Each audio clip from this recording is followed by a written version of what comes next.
my last Daily Show program will be August the 6th. I will be wearing a suit. I will more than likely be showered. I'm sorry, I'll be wearing overalls, and I won't shower. We've barely seen Jon Stewart in a suit since. This was him back in April of 2015, announcing the date of his final show as the host of The Daily Show. He left before Trump became president. It's 9 years later. We've had 2 elections, one Trevor Noah, and now Stewart is returning to The Daily Show. He's only going to host Monday nights through the election. He'll also serve as an executive producer. With more on this late-night TV shakeup, I'm joined by Brian Steinberg, senior TV editor at Variety. This is a huge TV story. Brian, what was your initial gut reaction to this?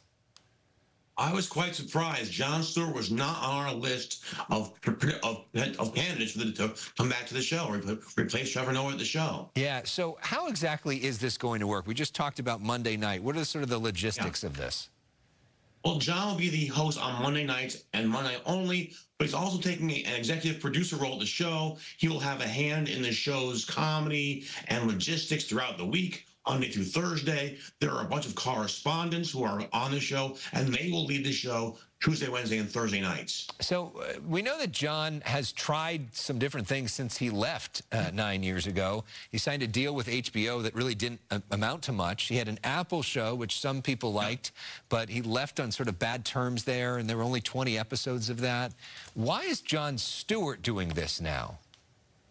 You know, part of me thinks that Jon Stewart cares a lot about The Daily Show. This is a show that really has not had a host in almost a year, over a year, since Trevor Noah exited. Late night is having more problems economically and getting viewers. And I wonder if Jon Stewart says to himself, gee, this is a show that I helped build. Could I help give it a boost, especially during an election year when his commentary might be more welcome and more interesting than it would be otherwise? You know, The Daily Show has had this rotating group of hosts of, frankly, younger people and looking at the future of the show. Now they're going back to an older version of the show. Why is The Daily Show doing this? And in some ways, is this an acknowledgement that there is no replacement for Jon Stewart? Well, it does beg that question. They have not found a permanent host despite months of trying people out, including their own correspondents. Roy Wood Jr. left because they would not come to a head on who they were going to hire as next person. I think this is a world where a lot of comedians don't have to be on a late night show day in and day out to make a good chunk of change. They can go on podcasts, do their own stand-up, and do pretty well for themselves without the ongoing drama of being part of a regular show. Yeah, we're looking at some video. We were just looking at Samantha Bee and Stephen Colbert and also all the folks, John Oliver. I mean, the list of people that came out of The Daily Show with Jon Stewart, Steve Carell, Ed Helms. I mean, it was incredible. Talk about his ability to lift up the next generation, and maybe that's what he's going to be doing here Tuesday through Thursday.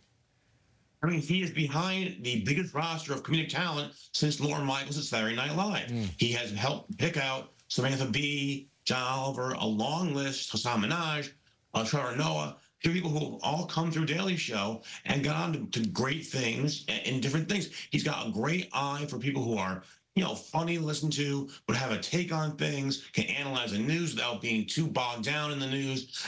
This is a show that really elevated the form of comedic political commentary. And I think, you know, his eye on talent might help boost the show in the long run. And you know, you think about, though, him coming back, and I worry, is this going to be like Michael Jordan coming back to the Washington Wizards? I mean, Jon Stewart is the Michael Jordan of this sort of format, but the game is different now. It may not be as easy to do well. He's a little older. Can you talk about how the media itself has changed and the real challenges for him? Well, late night is not what it once was. The audiences are smaller. They are fractured and splintered among a variety of different hosts. The economics work less well. You've seen in the last couple of years, NBC stopped doing a 1:30 in the morning show. Samantha Bee is no longer on the air. Conan O'Brien no longer on the air.